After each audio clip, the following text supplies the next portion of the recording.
Forward. When Ivan and Senna told me of their soon-to-be published collection, which you now hold in your hands, did you react while their tale was too close to that of my own work? The Precise Desire, a firm batch, reader published by Allison Book, and I want to them to close a title that reflects their own historical positioning for the many years since the public believed that it was a book born out of this own time struggle over erotic, terrible, and gender certains.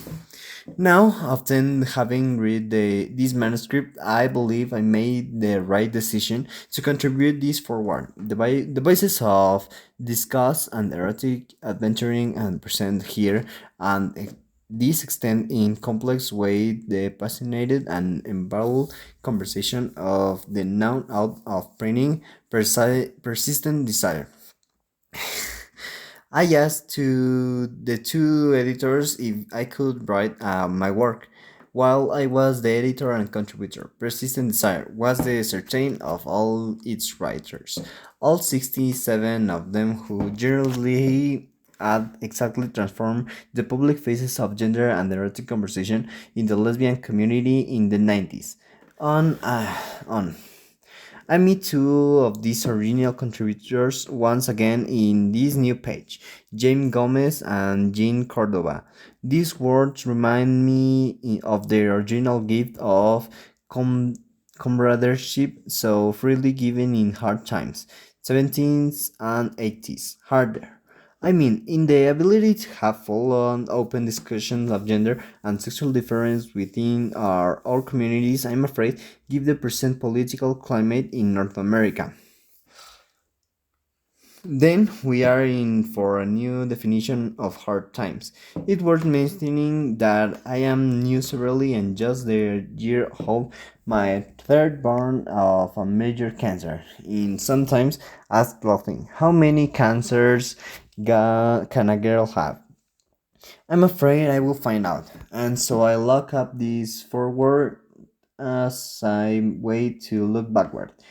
To fix it more permanent through life just lots and such endeavors from the journey behind the pink and grey book covers showing a femme's large things shedder in cement stroking pushing its way better than the legs of her butch lover my black split reading height and depths urban boats holding their own. Both of us curled in rich new hemisphere, me with grass, and all captured in the lesson of Morgan Greenwald, that fine photograph of all things lesbian, my femme body scared in way I had not imagined then. Look upon its younger self with gratitude of the kindness of that 92 gay Polish when who did not flinch at such an image. Even when things are historically documented, time has shifted not just the contours of my body but the streets I walk. The the skies I see 11 years ago under the fear of aggression breast cancer. I left New York's upon West Side streets and moved to Melbourne, Australia. Australia. Australia. I don't know. To be with my woman Popa, dine out. I am writing this in a room far away from the Greenwich village streets where it all began. At least in a public way back in 1958 when I walked into my first lesbian bar on 8th Street. I hear Easy never be angry again. Lee Lakshmi Pipsna Samarashinha tell us something I feel like I've been writing the same story since I started writing. How fleeting I thought even since my work Markia's Room was first published in 80s. I have been trying to force of erased and judgment at bay long enough to make know the wonders of the butch and firms I met in the working class bars in the 50s, both to honor how they held in his hand. I get lost. He's held this woman body in often work worn hats and raised her hips to such deeply soft crease, to such deeply soft penetrations, but even more to honor and make into history women's communities of gender difference and hard-won autonomies of survival and pleasure.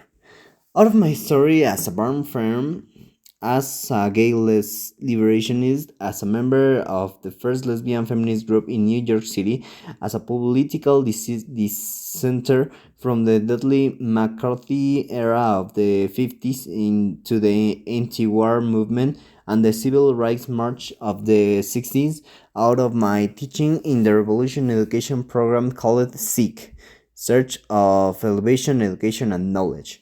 Out of my relationship with Mabel Hampton, the first lesbian I had ever known, who took me into her past with her wife Lilia Wasser back into the 20s lesbian communities of Harlem and the Bronx, out of the life of Regina Nestle. My sometimes sex work and most of the time bookkeeping mother came to while to keep the ledge book open for what was acceptable lesbian, women's gay, social justice history.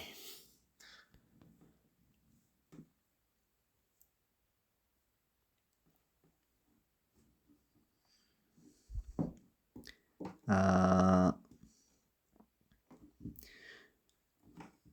Fernance, you have heard of the sex wars, Fernance, perhaps? Perhaps? Do you think it's all overstatement now that we live in a some time of endless war?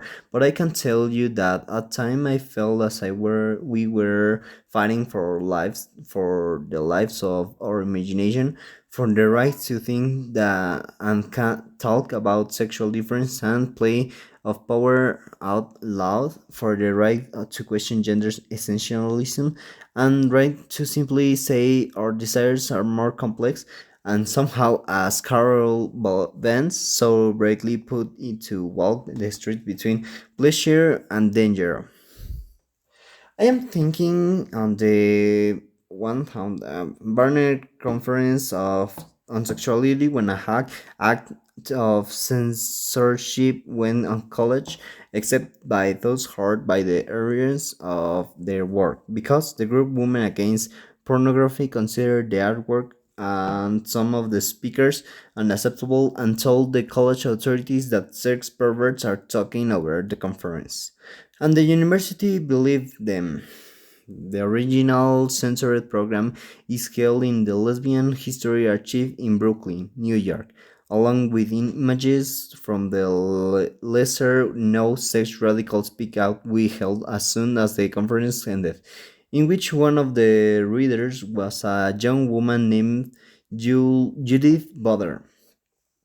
A picket line of women wearing Women Against Pornography black t-shirt greeted us on the first sunny on a morning of the conference. They were giving out leaflets about the unacceptable speakers of- at the conference. Dorothy Allison, Pat Califia, Gailey Robin, Amber Hollybuck, and me.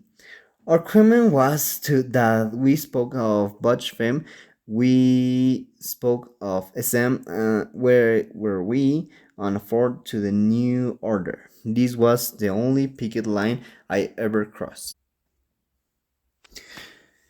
At the opening session, two settings happened that influenced my decision to the persistent desire. I found myself standing behind the woman who had worked so hard at the image and text of the program.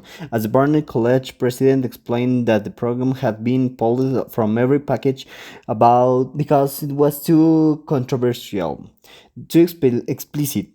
Tears ran down the face of those women